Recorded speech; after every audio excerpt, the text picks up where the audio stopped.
Saudaraku yang sedang asyik bermain TikTok, terutama para perempuan, dan saya tunjukkan sekali lagi kepada para perempuan yang berjoget ria, goyang bola jari, yang berjoget ria dengan lagu-lagu remix erotis yang menirukan perbuatan orang-orang kafir yang membuang-buang waktunya. Saya tidak akan berbicara dari sisi yang banyak, tapi saya akan membicarakan dari sisi Anda sebagai seorang wanita.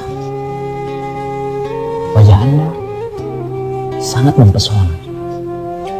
Hidung Anda, bibir Anda, mata Anda sangat membuat syahwat lelaki naik. Tahukah dosa yang sudah Anda rebuh untuk berhadapan dengan Allah nanti kelak? Dosa yang disebut dengan dosa tabarruj. Dosa memperlihatkan kecantikan, kemolekan di hadapan laki-laki yang bukan mahramnya. Tahukah Anda bahwasanya itu maksiat kepada Allah Jalla fi'ala dan kepada Rasulullah Sallallahu Alaihi Wasallam?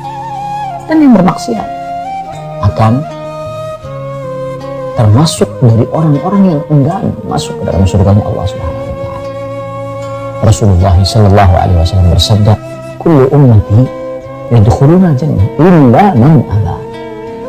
Setiap umatku akan masuk ke dalam surga kecuali orang-orang yang enggan. Man ya'ba ya Rasulullah? Para sahabat bertanya, siapa yang enggan masuk surga wahai Rasulullah Sallallahu Alaihi Wasallam? Maka Nabi Muhammad Sallallahu Alaihi Wasallam bersabda, "Man ata'ani dakhala jannah, wa man asani faqad aba." Yang taat kepadaku niscaya dia masuk ke dalam surga, dan yang bermaksiat kepadaku itulah orang-orang yang enggan. Kemudian ada hadis Nabi SAW tentang ciri wanita terkutuk. Itu hadis Bukhari tentang wanita sayyidati ayat umat ini yang kasiat ariyat. Diantaranya dikatakan bahasa kasiat ariyat, pakai baju tapi seperti telanjang, ma'ilat mumilat, kalau jalan lenggak-lenggok, rusuhunna ka'asnimatil bukhti, kepalanya seperti punuk onta, dibuat nonjol ke atas dengan sengaja. Mereka tidak akan bisa menyium bau surga. Bahkan dalam riwayat Nabi mengatakan, "Fal'anuhunna fa innahunna mal'unat," kutuklah orang-orang itu karena dia terkutuk. Baik, ini adalah salah satu riwayat dari Nabi SAW, peringatan kepada wanita agar mereka tetap menjaga kemuliaan mereka. Dan sungguh kewajiban seorang wanita bukan hanya menutup aurat saja. Ini bab menutup aurat. Akan tapi menutup aurat pun harus, tujuannya menutup aurat adalah, di samping ini adalah perintah Allah, adalah agar tidak menggugah syahwat orang lain, kaum pria. Sehingga ada pada zaman dahulu tuh kasiat ariyat, setiap bangsa itu modelnya beda-beda. Kasiat ariyat pakai baju tapi ketelanjang, ini bingung orang pakai baju telanjang. Dulu ada pakai maxi, ada rok panjang tapi dibelak sampai pinggang, ada itu. Itu zaman dulu tuh. Niru artis, niru bintang itu. Itu kan ada model-model tahun 60-an, 70-an, yang ingat tahun 7 kita belum lahir. Ini ada gambar-gambar yang ini, atau barang mungkin film-film lama yang ada, atau apa cerita ibu ini. Jadi panjang bajunya, bapaknya dibelak sampai paha kelihatan. Nah, ini kasiat pakai baju tapi ariyat kayak telanjang zaman itu. Sekarang zaman ini cuma terjemahan itu beda lagi. Pakai baju menutup aurat tapi bajunya ketat, semua lekuk tubuhnya terlihat, dan itulah fal'anahunna. Ini yang masuk dalam hadis Nabi SAW. Jadi tidak cukup kau hanya menutup auratmu, akan tapi menutup lekuk tubuhmu itu adalah kewajibanmu. Sudah begitu memang ciri dalam hadis Nabi, na'ilat mumilat, jalanmu wajar saja. Kalau wanita bergoyang pinggulnya wajar, tapi kalau menggoyang-goyangkan pinggulnya berlebihan, hanya pengen dilihat kaum laki-laki, rendah dia. Jalan yang lipat, orang bingung ini ngapain ini. Memang wanita dibuat seperti itu. Kalau tidak bergoyang pinggulnya orang mati. Akan tapi bukan, jangan hentakkan kakimu hanya untuk dilihat oleh orang. Jangan membuat satu gerakan yang berbeda. Artinya apa? Berjalanmu di saat kau sendiri, di saat ada laki-laki itu kayak apa? Dan wanita mulia adalah wanita yang tidak senang jika diperhatikan kaum pria. Ini adalah sifat kemuliaan. Karena dia ngerti diri yang mulia, tidak senang dilihat oleh orang-orang rendah, mata jelalatan. Sampai sampai kerendahan-kerendahan yang lainnya, sampai bab zina sendiri di kalangan orang mulia nggak kebayang. Sehingga pada zaman Nabi, waktu Nabi ngajak berbaiat kepada wanita-wanita Arab, wanita-wanita mulia Arab, sebab di negeri Arab itu biarpun belum ada Nabi Muhammad belum datang, punya satu kebiasaan mulia wanita, menjaga kehormatan. Sehingga sangat terhinakan jika wanitanya itu rendah. Sehingga termasuk kalau ada orang berani menodai kehormatan seorang wanita, itu luar biasa, akan menjadi sebab peperangan dan seterusnya. Kehormatan wanita dijaga. Nabi ngajak baiat kepada kaum wanita-wanita mulia, hendaknya engkau berbaiat kepada kami.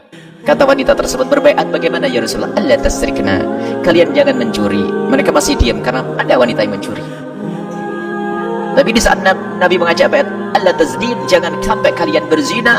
Sayyidah Hindun mengangkat tangan dan berkata, ya Rasulullah, ataznil hurratu, apakah kebayang orang merdeka itu melakukan zina? Kalangan orang mulia itu zina itu gak masuk dalam hitungan. Itu kan kerjaan rendah itu. Kerjaan rendah. Ataznil hurratu, akan berjalan seorang yang. Sehingga di kalangan wanita mulia itu tidak senang kalau kecantikannya diperhatikan di pinggir jalan. Itu hanya privasi suaminya. Tidak diobral sana sini, lekuk tubuhnya pun dijaga. Ini wanita mulia ini. Malu kalau lekuk tubuhnya dilihat sama orang. Sayyidah Fatimah adalah contoh luar biasa, karena yang mendidik adalah manusia yang termulia Nabi Muhammad SAW. Sayyidatuna Aisyah pernah suatu ketika duduk dengan Sayyidah Asma binti Umaish. Duduk di rumah beliau, di rumah Sayyidah Fatimah. Tiba-tiba ada mayat yang dibawa ke kubur. Tiba-tiba menangis terseduh-seduh. Kemudian Sayyidah Asma bertanya, wahai putri Rasulullah, engkau menangis, ada apa dengan mayat itu? Kemudian Siti Fatimah berkata, aku nanti kalau mati akan dibawa ke kubur seperti orang itu. Dijawab, iya, semua orang harus dibawa ke kubur. Alangkah malunya aku. Kenapa? Itu orang yang dibawa ke kubur, terlihat lekuk-lekuk tubuhnya. Alangkah malunya aku nanti jika aku mati kemudian diangkat di pundaknya manusia lalu dibawa ke kubur, orang akan melihat kepada lekuk-lekuk tubuhku. Jadi dulu tuh kalau orang meninggal dunia itu dikasih kain kafan, sudah dibawa ke kubur, nggak pakai penutup begitu, jadi kelihatan itu loh mayat gitu. Sehingga lekuk tubuhnya terlihat. Kebayang Siti Fatimah kalau meninggal akan terlihat lekuk tubuhku, menangis beliau. Padahal yang dipikir adalah bukan di saat beliau hidup ada orang ngintip, bukan. Di saat sudah meninggal, rohnya sudah tidak ada, kebayang lekuk tubuhnya, dilihat orang merasa malu. Lalu Sayyidah Asma memberikan kabar gembira, wahai putri Rasulullah, waktu aku ke Habasyah dulu, aku melihat di situ ada, kalau orang meninggal dunia dibuatkan penutup keranda lalu ditutup begitu. Subhanallah, seperti mendapatkan duit miliaran, seperti mendapatkan sesuatu yang sangat besar. Dengan wajah berseri-seri berkata, ya Asma, aku berwasiat, tolong kalau aku nanti mati, buatkan aku keranda mayat seperti itu agar tidak terlihat lekuk tubuhku. Dan yang kedua wasiatku adalah, tolong kubur di malam hari. Khawatir di saat dibawa ke keranda masih ada kaum pria yang ingin melihatnya. Itu wanita mulia. Dan sampai hari ini pun kita menemukan kelompok-kelompok wanita mulia waktu kita sekolah di Tarim. Wanita mulia, jadi kalau ada wanita berjalan kok ada laki-laki di belakangnya, dia pantang ada orang belakangnya, minggir, suruh laki-laki duluan. Makanya kami himbau, hei kaum pria, pantang berjalan di belakang perempuan. Jangan berjalan di belakang perempuan, ketahuilah. Kenapa? Perempuan itu semuanya indah, ada menggoda semuanya. Jadi sebagai wanita mulia, laki-laki perempuan mulia, tidak pengen lekuk tubuhnya diperhatikan. Sekarang lihat rendah-rendah, pamer semuanya, mulai dari lekuk yang pinggulnya, waduh habis semuanya. Mau diobral di pinggir jalan, sampai akhirnya pezina menjadi banyak. Wanita mulia, lihat, semakin coba ukur dirimu wahai anak-anakku semua khususnya, semakin kau tidak nyaman kau disaksikan kaum pria, semakin mulia. Semakin mulia di dalam dirimu karena engkau semakin tahu kemuliaan. Permata dan engkau bukan permata, engkau lebih dari permata.